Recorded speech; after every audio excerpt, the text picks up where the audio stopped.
قرآني نبض حياتي، قرآني طهر ذاتي، قرآني عصمة أمري، قرآني طوق نجاتي. قرآني نبض حياتي، قرآني طهر ذاتي، قرآني عصمة أمري، قرآني طوق نجاتي. آيات الله حمتني غمرتني بالبركات، تحفظني من همزات الشيطان ومن زلاتي. آيات الله حمتني غمرتني بالبركات، تحفظني من همزات الشيطان ومن زلاتي. قرآني نبض حياتي، قرآني طهر ذاتي، قرآني عصمة أمري، قرآني طوق نجاتي. قرآني نبض حياتي، قرآني طهر ذاتي، قرآني عصمة أمري، قرآني طوق نجاتي. إن القرآن لنور يتفجر في جنباتي، يرفعني عند مليك الخلق. الحمد لله رب العالمين، والصلاة والسلام الأتمان الأكملان على خير خلق الله أجمعين، وعلى آله وصحبه ومن صار على نهجه واستنى بسنته إلى يوم الدين. أما بعد, mes chers frères et sœurs de la ville sainte de la Mecque, je vous salue au nom de l'islam, au nom de la meilleure des salutations, si ce n'est la salutation des gens du paradis. Que la paix soit sur vous. Assalamu alaikum wa rahmatullahi wa barakatuh. Allah Azza wa Jal a créé les cieux et la terre. Allah Azza wa Jal a créé le jour et la nuit. Allah Azza wa Jal a créé l'homme et la femme. Allah Azza wa Jal a créé l'eau et le feu. Et Allah Azza wa Jal a créé cette terre dans laquelle nous vivons. Allah Azza wa Jal, dans cette terre, il a créé différentes créatures. Des créatures qui marchent sur leurs pieds ou bien deux pieds. Des créatures qui marchent sur quatre pattes. Des créatures qui marchent ou bien qui avancent de leur torse, qui cèdent donc grâce à leur torse. Et Allah Azza wa Jal a créé l'homme.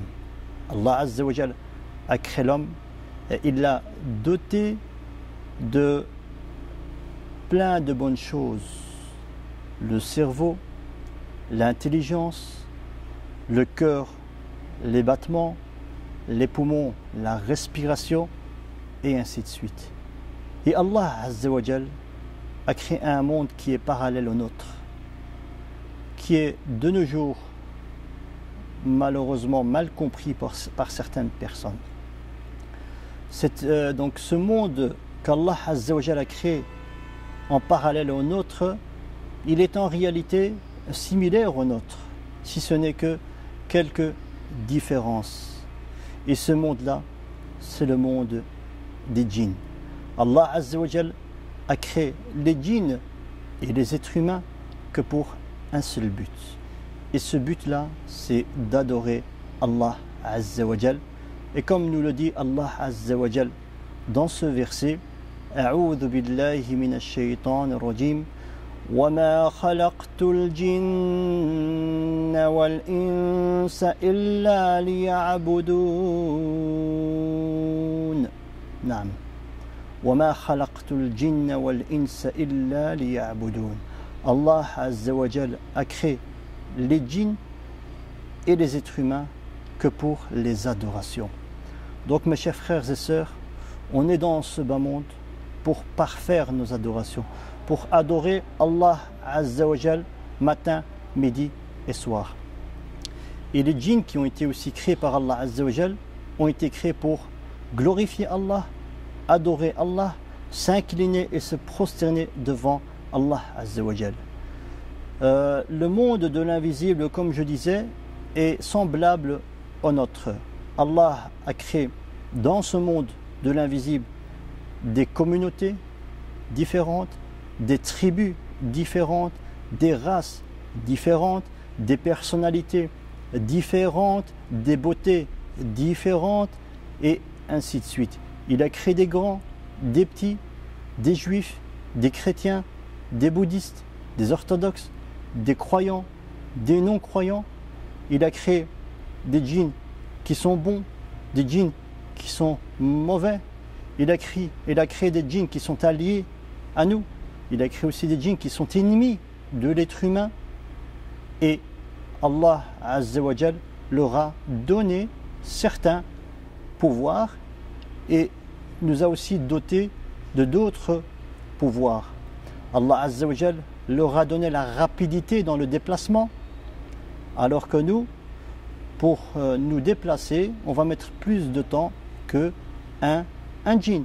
Allah Azza wa Jal nous a donné comme pouvoir, on va dire, le fait d'être apparent, donc on se voit les uns et les autres, et Allah Azza wa Jal, donc ces djinns-là, leur a donné le fait qu'on ne puisse pas les voir, et ainsi de suite.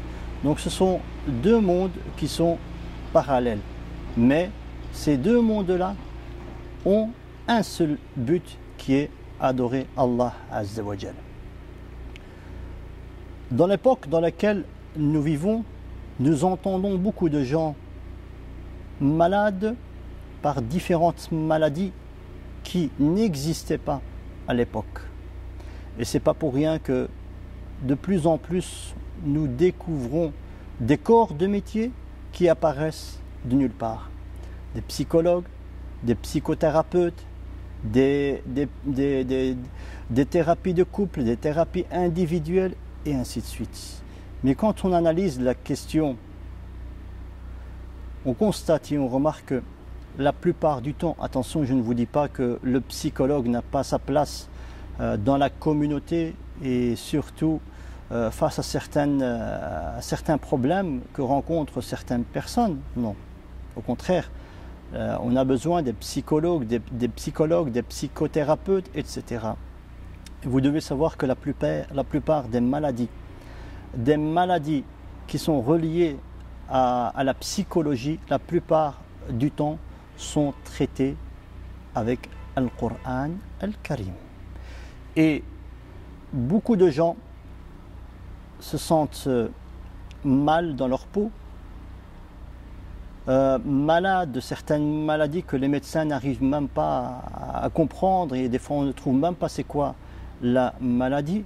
Et lorsque nous faisons venir ces personnes malades chez un raqi, c'est une personne qui lit le Coran sur les malades, nous lisons certains passages du Coran et puis on remarque certaines réactions qui sont anormales. Oui, de nos jours, il y a de plus en plus de personnes qui sont touchées par le monde occulte, qui sont touchées par le mauvais œil, la jalousie, la sorcellerie, les dégâts que ça fait dans notre communauté, la possession injuste, les djinns et djinniers, donc hommes et femmes amoureux ou amoureuses qui viennent abuser de l'homme comme de la femme. Mais lorsqu'on analyse au fond de ces questions-là, qu'est-ce qui a poussé ces djinns à venir nuire à ces êtres humains? C'est l'être humain en lui-même qui la plupart du temps se retrouve très loin d'Allah Azza wa Jal. Naam. Et nous avons à travers les passages du Coran et les textes prophétiques beaucoup de preuves authentiques qui viennent prouver que le djinn peut squatter ou bien peut rentrer injustement dans le corps d'un être humain. Et comme je disais, donc on a beaucoup d'exemples. Mais quelle est la première faille qui favorise la rentrée du djinn dans le corps d'un être humain? Donc je vais numéroter tout cela. Et le point numéro 1, c'est le fait d'être loin d'Allah Azza wa Jal. C'est-à-dire, pas de prière, pas d'adoration, on n'invoque pas le nom d'Allah, on ne glorifie pas Allah Azza wa Jal. Et bien pire que ça, la plupart du temps, ces personnes-là commettent des péchés, des injustices, et pas n'importe quel péché. La plupart du temps, lorsque un djinn rentre dans le corps d'un être humain, la plupart du temps bien sûr, c'est que cet être humain a commis l'un des grands péchés capitaux. L'adultère, le mensonge, l'usure, donc le riba, et ainsi de suite. Être ingrat vis-à-vis de ses parents, le faux témoignage, l'injustice, commettre de l'injustice aux êtres humains, et ainsi de suite. Ok. La deuxième des choses, ou bien le deuxième point qui va favoriser donc un djinn de rentrer dans le corps d'une personne, donc je vous ai dit, s'éloigner d'Allah. Le fait que la personne n'adore pas Allah, même si cette personne-là est musulmane de souche et de naissance, mais elle n'adore pas Allah, eh ben, c'est une pièce avec la porte ouverte. Donc la pièce c'est son corps, et la porte ouverte c'est ce qui va permettre au djinn de rentrer et de sortir. Le deuxième point, c'est le fait d'être ensorcelé. Ensorcelé, la sorcellerie. Ah là là, la sorcellerie.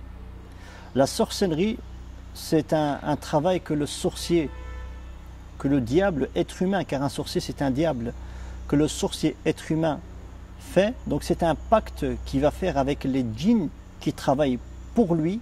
Et pour devenir sorcier, ben, il doit faire toute une série de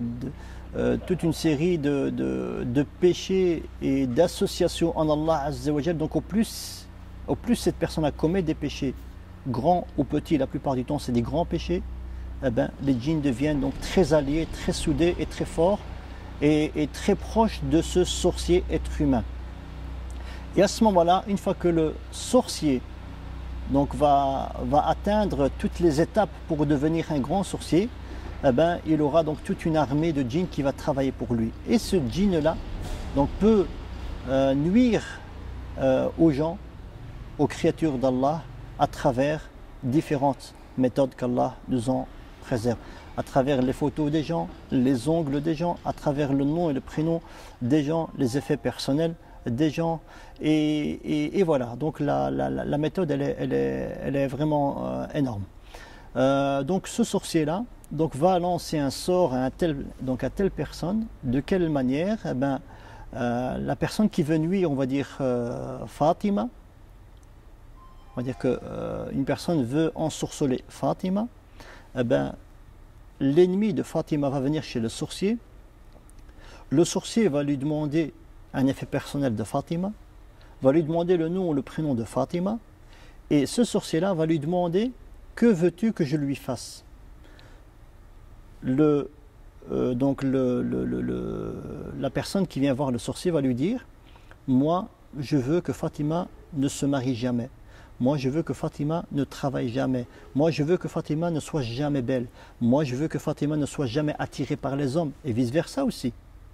Moi je veux que Fatima puisse vivre une vie de calvaire, que des maladies, que des maladies, que des maladies. Donc le sorcier va commencer ses incantations et à donner, à faire boire et à donner toutes sortes de choses qui sont en réalité très très mauvais, qui peuvent même nuire à la santé de la personne, car il y a beaucoup de gens qui ont été empoisonnés par des sorciers, etc. Donc ce monsieur-là va faire boire le liquide que le sorcier va donner à ce monsieur-là, à Fatima. Il va lui dire aussi, peut-être, ça dépend de la sorcellerie, fais brûler tel papier, asperge de l'eau devant la porte de sa maison pour que Fatima puisse entrer, ou bien puisse passer au-dessus, donc piétiner, verse cela dans le verre de Fatima pour que Fatima puisse boire, puisse manger, puisse respirer, etc.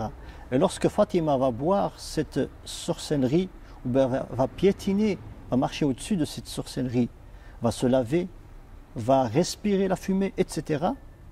À ce moment-là, qu'est-ce qui se passe? Le djinn donc enverra à Fatima une armée de djinns qui vont se charger de protéger la sorcellerie qui va être dans le corps de Fatima. Les djinns là auront deux missions. La première des missions, protéger la sorcellerie, Et la deuxième des missions, exécuter la tâche pour laquelle ils ont été envoyés. Et c'est pour cela que Fatima, qui est encore une jeune fille, ne voudra jamais se marier. Elle va trouver toute personne, tout prétendant qui viendra lui demander la main en mariage. Eh ben, ce sera un non catégorique. Fatima, peut-être, si la sorcellerie elle est là aussi pour ça, va perdre de sa beauté va diminuer. Fatima aura des effets secondaires qu'on retrouve chez les personnes atteintes du monde occulte. Et c'est pour cela que un Nabi sallallahu alayhi wa alihi wa sallam nous dit dans un hadith: Man ata arrafan aw sahiran fasaddaqahu bima yaqul faqad kafara bima unzila ala Muhammad. Le sorcier, en faisant toutes ces choses-là, il devient mécréant. Direct, d'office. D'office. La personne qui vient voir ce magicien devient mécréant. Devient mécréant.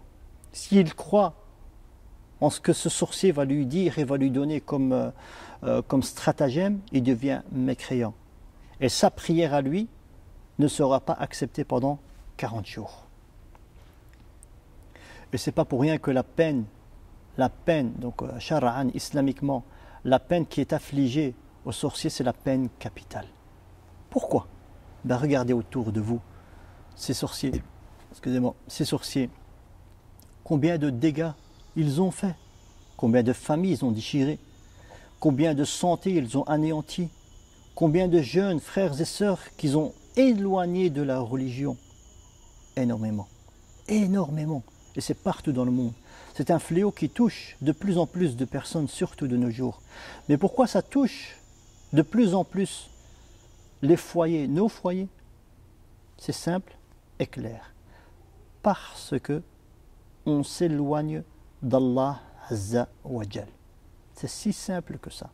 Même une personne qui est touchée par la sorcellerie, si cette personne-là a un contact, un lien, une relation avec Rabbil Alamin, avec Allah Azza wa Jal qui est solide, ben cette personne-là guérira tôt ou tard. Mais cette personne-là ne vivra pas comme une autre personne qui est loin d'Allah Azza wa Jal. Cette personne-là sera protégée bi'idnillah Azza wa Jal. Le mauvais œil. Le mauvais œil, c'est une personne qui voit quelque chose de bon, de beau ou de bien chez une autre personne et en le regardant, donc avec un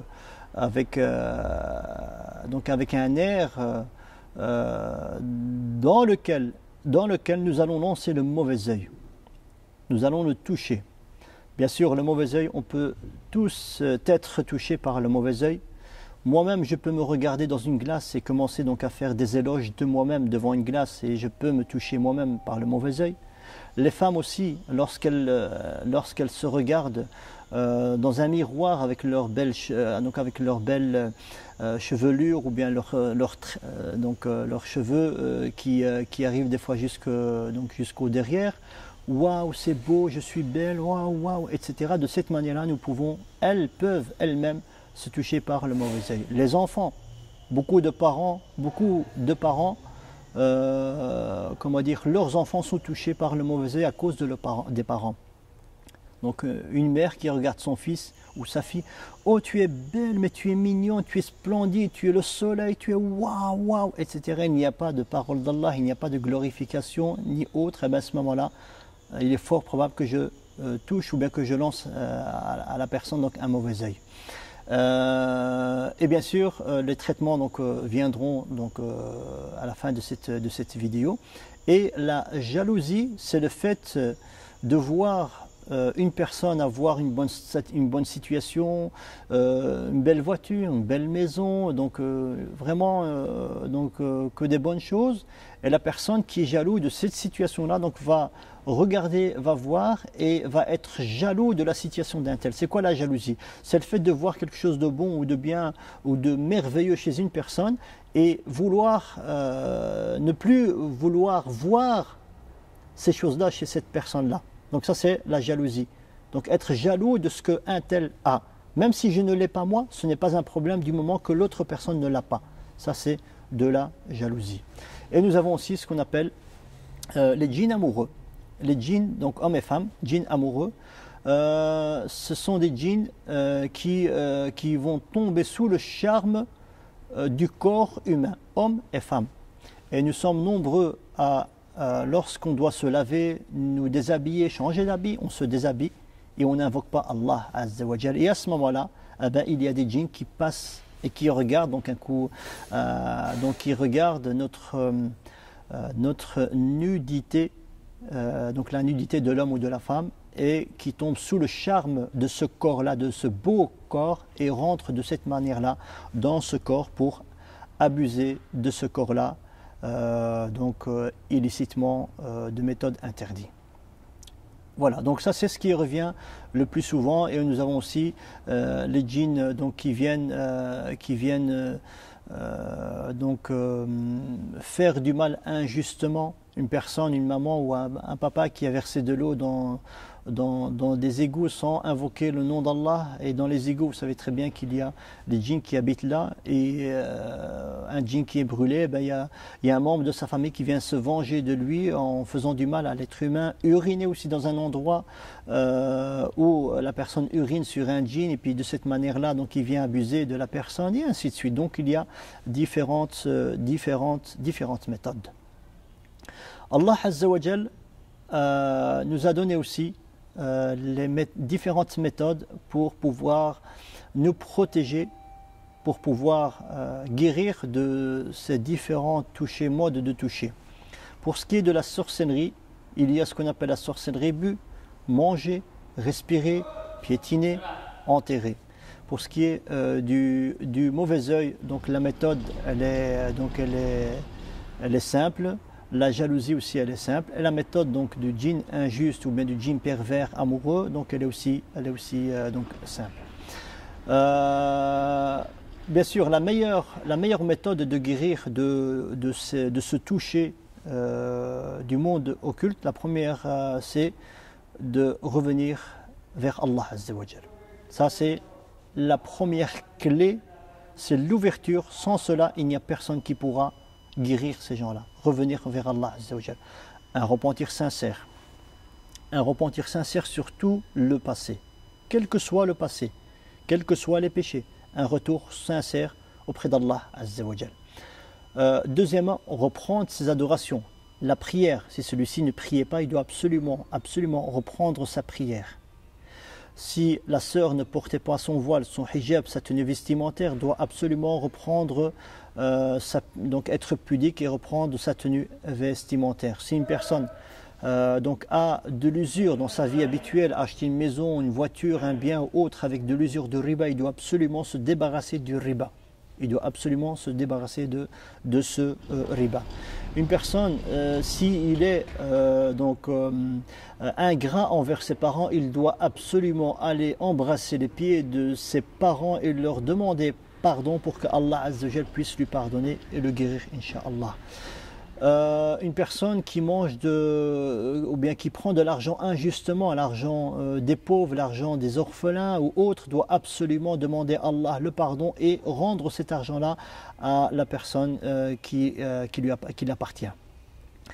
Et donc purifier sa maison de tout ce qui est musique, les chants musicaux et autres. Retirer de chez soi tout ce qui est les représentations humaines ou animales, les statues, les photos, les posters et autres. Et à ce moment-là, viendra l'étape suivante qui est donc suivre un traitement. La personne qui est malade, donc après avoir accompli toute cette série d'actes d'adoration, donc doit lire sur elle certains passages du Coran, sachant que tout le Coran est une source de bénédiction, est une source aussi de guérison. Donc après avoir lu, ou bien en essayant de lire, si possible, car il y a certaines personnes qui sont malades, qui malheureusement ne savent même pas lire le Coran, ne savent même pas prier, ne savent même pas prosterner. Et j'en connais énormément de cas similaires à ceci. Des gens, lors de leur prière, ils se tapent la tête contre le mur. Le djinn ne les laisse pas prier, le djinn ne les laisse pas porter le voile, les djinns les poussent, etc. Donc c'est vraiment une espèce de combat que la personne, le malade, donc va entreprendre. C'est une guerre qui sera déclenchée, qui a été déclenchée, qui sera encore donc en continu. Donc la personne doit lire sur elle la sourate al-Fatiha. Donc on commence par la sourate al-Fatiha, la sourate, l'ouverture, qui est une sourate qui est splendide. Nos prédécesseurs faisaient la ruqya, donc lisaient sur les malades avec la sourate al-Fatiha, et nos salaf, donc nos prédécesseurs, appelaient la sourate al-Fatiha al-Shafiya. Donc c'était elle qui guérissait donc les maladies. Donc nous allons lire sur la personne qui est malade, sourate al-Fatiha. Donc si c'est elle qui est malade et qu'elle a la possibilité de lire sur elle, c'est encore meilleur, et c'est la meilleure des ruqya. Si elle ne sait pas, il n'y a aucun mal à faire venir une personne qui puisse lire sur lui ou sur elle. Nous lisons la sourate al-Fatiha, de préférence 7 fois, puis nous lisons le début de la sourate la vache, donc surtout les 5 premiers versets de la sourate la vache, et puis après nous lisons donc la sourate, ou bien le verset donc qui est dans la sourate la vache, versets 101, 102 et 103. Voilà. Si la personne, durant cette lecture, ce n'est pas une lecture complète, c'est tout simplement une introduction. Donc après la sourate al-Fatiha, normalement, le malade donc, va ressentir certaines réactions. Ces réactions-là peuvent être différentes d'un malade à un autre, d'une maladie à une autre et d'un cas à un autre. Le malade, la plupart du temps, donc, va avoir un dégoût du Coran, va avoir donc des tremblements, des bouffées de chaleur, des froideurs, des frissons, le ventre qui pourrait aussi commencer donc à gonfler, certains membres de son corps qui vont commencer à trembler, il peut même émettre une voix bizarre. La personne peut avoir des remontées d'acide, peut avoir de la diarrhée, peut uriner aussi dans ses habits, peut avoir une envie de vomir. Le malade donc, peut avoir les yeux qui commencent donc à cligner, et ainsi de suite. À partir du moment où la personne réagit avec la sourate al-Fatiha, les 5 premiers versets de la sourate la vache et les versets de Sihr, réagit fortement, et bien sûr il y a d'autres versets bien sûr, mais réagit fortement, à ce moment-là, donc nous pouvons déduire que c'est un sihr qui est, ou bien c'est une sorcellerie que la personne a. Comment savoir si c'est une sorcellerie? Manger, bu, respirer, enterrer, etc. À ce moment-là, donc le raqi va diagnostiquer cela en posant des questions aux malades. À commencer par quels sont les blocages que tu as dans ta vie? Deuxièmement, quels sont les cauchemars que tu fais le soir? Donc les personnes qui sont touchées la plupart du temps font des cauchemars. Il y a certaines personnes qui n'arrêtent pas de rêver de la mort, des cortèges funèbres, de la tombe, des linceuls. Là on peut déduire que la sorcellerie a été faite ou bien a été enterrée. Il y a certaines personnes qui rêvent beaucoup des océans, de la mer, de l'eau. Là on peut déduire que cette personne-là a été ensorcelée en buvant cette sorcellerie mélangée à d'autres produits.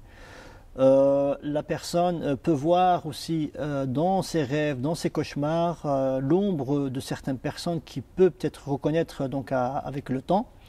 À ce moment-là, voilà, nous pouvons déduire à plus ou moins qui a fait de la sorcellerie à cette personne-là, sachant que les djinns sont là pour séparer les familles, pour anéantir les familles, pour éloigner deux êtres chers.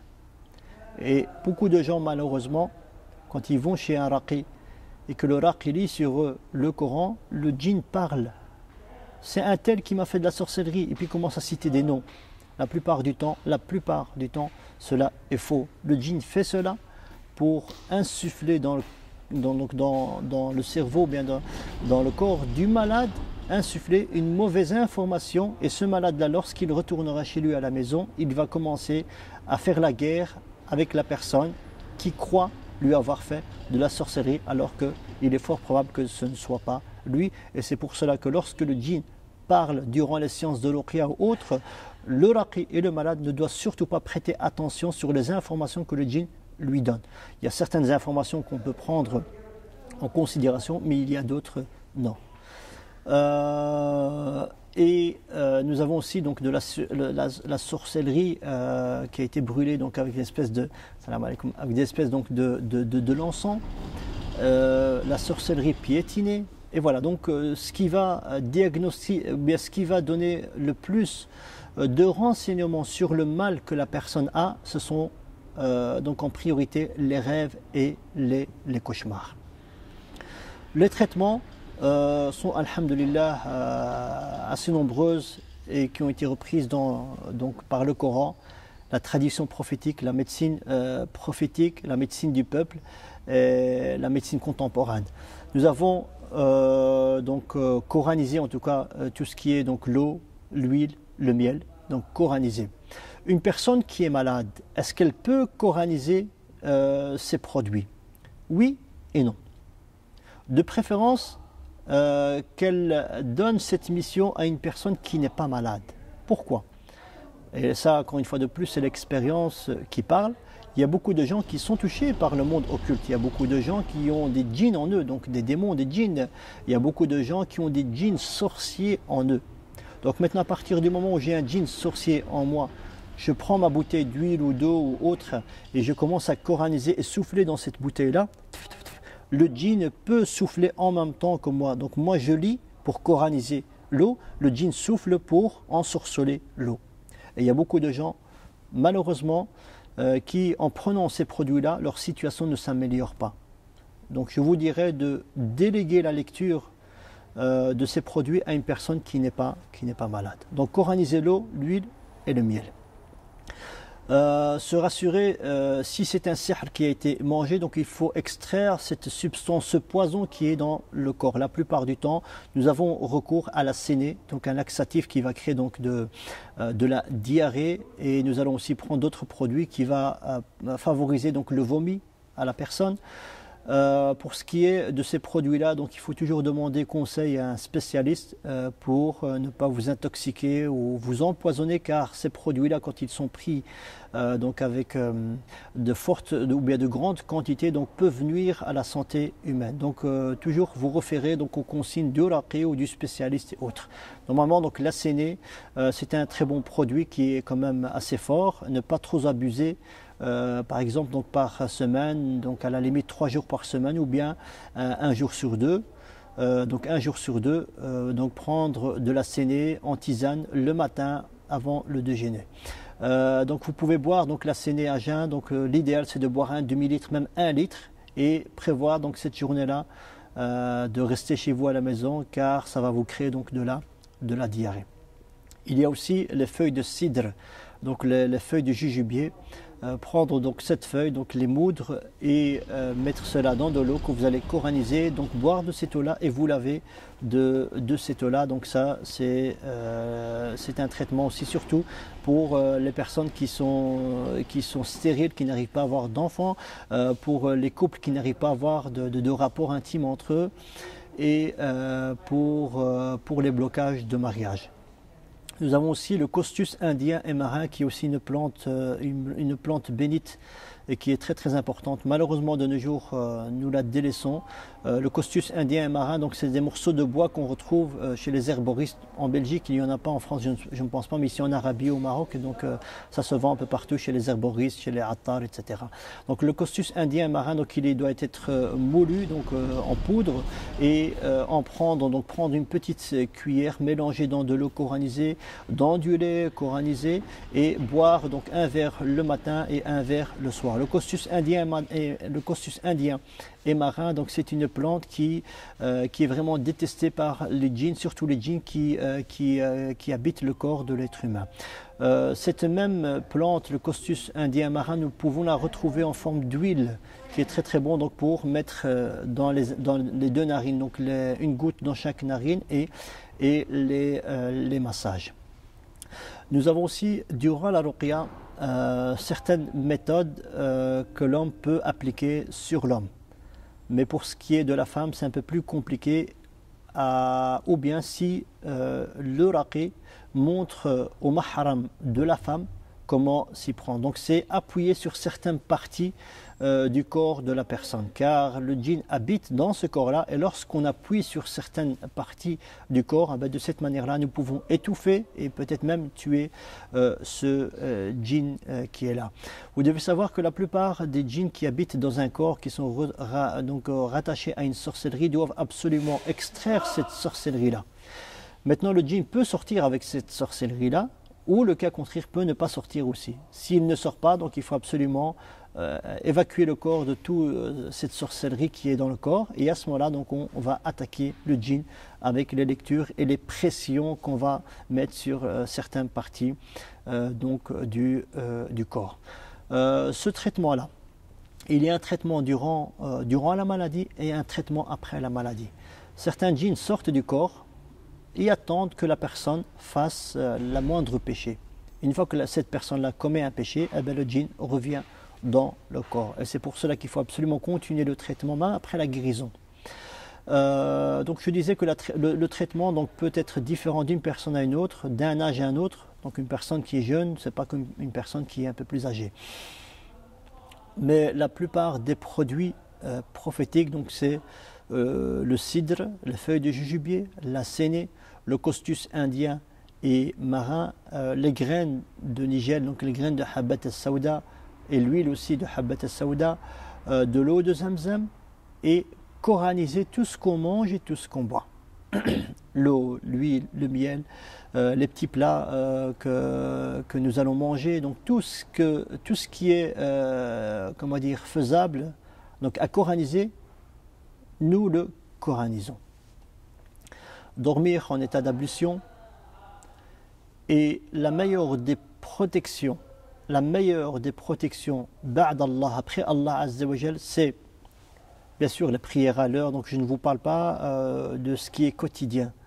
La personne doit prier, doit jeûner, doit accomplir tous ses devoirs en tant que musulman. Mais après cela, il y a certaines choses qui vont favoriser la protection, la guérison de la personne. Premièrement, chaque jour, au matin, après la prière de l'Fajr, dire 100 fois La ilaha illallah, wahdahu la sharika la, lahul mulku wa lahul hamd, wa huwa ala kulli shay'in qadir, 100 fois. Toute personne qui dit cela, qui invoque Allah Azza wa Jal de cette belle et noble invocation, Allah Azza wa Jal se porte lui-même garant de cette personne qui est malade. Donc Allah sera le protecteur de celui-ci contre le shaitan. Donc Allah Azza wa Jal sera le bouclier, le protecteur de cette personne qui est malade jusqu'au soir. Et le soir, idem jusqu'au matin si il invoque Allah de cette même invocation. Et il y a aussi la lecture du verset du trône après chaque prière. Après chaque prière. Ça, ce sont deux rappels qui sont vraiment très très importants pour toute personne qui est malade, pour toute personne qui a guéri, et pour toute personne qui veut se protéger contre ce monde de l'invisible. Donc 100 fois la ilaha illallah wahdahu la sharika la lahul mulku wa lahul hamdu wa huwa ala kulli shay'in qadir. Toute personne qui prononce cela 100 fois, Allah Azza wa Jalla lui donnera 100 bonnes récompenses. Allah Azza wa Jalla lui effacera 100 mauvais péchés. Allah Azza wa Jalla donc lui donnera la récompense comme s'il avait affranchi 4 esclaves. Et Allah Azza wa Jalla se portera garant, protecteur de celui-ci jusqu'au soir. Masha'Allah, c'est un très bon moyen de protection d'Allah Azza wa Jal. Nous avons aussi donc les ablutions. Donc le malade doit essayer de faire tout son possible pour être en état d'ablution un maximum de fois, le plus longtemps possible, même si ce n'est pas facile. Et vous avez bien entendu la lecture de la Souratul Baqarah. La Souratul Baqarah, c'est la sourate qui anéantit les sorciers. Comme nous dit le prophète Mohammed sallallahu alayhi wa sallam, La taqdiru alayhi al-batala. Al-batala, c'est as-sahara. Donc, la taqdiru alayhi. Donc, il n'y a aucun sorcier qui pourra venir se mesurer, faire face à la sourate al-Baqarah. Donc une personne qui est ensorcelée doit absolument essayer de lire la sourate al-Baqarah le plus possible bien sûr, mais le minimum c'est une fois tous les 3 jours et 3 nuits. La sourate al-Baqarah, bien sûr, elle est longue, c'est la plus longue sourate du Coran, mais le malade doit absolument essayer de faire tout son possible pour lire la sourate al-Baqarah, essayer de lire même en phonétique, mais il faut absolument essayer de la lire. Au début, ça va vous paraître difficile, mais avec le temps, donc ça deviendra une habitude et ça deviendra donc un moment que vous ne pourrez en aucun cas délaisser pour rien au monde. La sourate al-Baqarah. Donc la lire, et bien sûr la personne qui n'arrive vraiment pas à la lire parce que cette personne-là est fortement touchée, malade et le djinn le bloque, l'empêche de le lire, à ce moment-là on dira à cette personne-là d'écouter, de laisser tourner la sourate al-Baqarah chez toi, donc à la maison.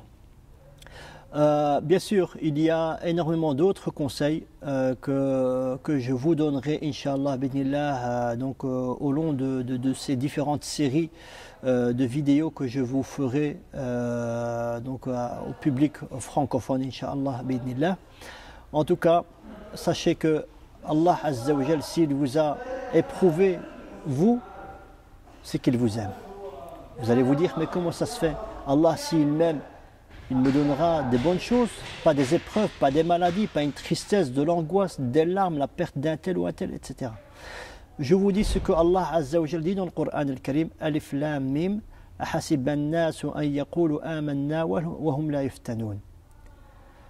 Est-ce que vous pensez que les gens, les créatures, les croyants vont dire, nous croyons en toi, ya Allah, et ne seront pas éprouvés? Non. Les gens vont dire, nous croyons en toi, ya Allah, et seront éprouvés. Allah Azza wa Jal, quand il aime une créature à lui, cette créature sera éprouvée dans ce bas monde. Et ces épreuves-là, ces épreuves seront un lavage, un nettoyage de ses péchés jusqu'à ce que cette personne-là revienne vers Allah Azza wa Jal.